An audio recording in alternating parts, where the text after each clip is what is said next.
Sveiki, mėlyjei. Su Laimutis šiandien tiesiog pašnekėsim, kas yra per veiksmas lock panelėse. Lietuviškai uždaryt. Tai vat einam į Manage Inventory, View Panels ir panelės, kurios yra neaktyvuotos dar. Čia dar tokių yra, bent kaip pavyzdys. Jūs iš karto galite pastebėti, jog yra toks mygtukas lock.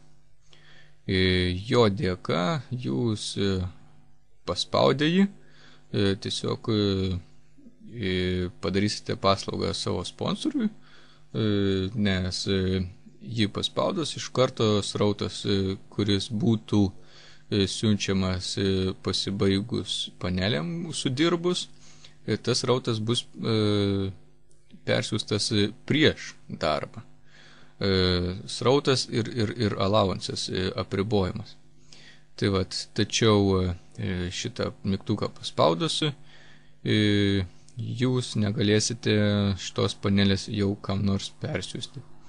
Taigi, ir yra vis labo tik tai du dalykai, kam šitos mygtukas galima panaudoti. Jeigu jūs norite srautą arba allowancę persiųsti savo sponsoriui, kuo greičiau, arba tiesiog, jeigu norite, kad šitą panelę būtų niekam nesiuntinėjama. Taigi šiandien tiek apie šitą mygtuką lock. Viso gero.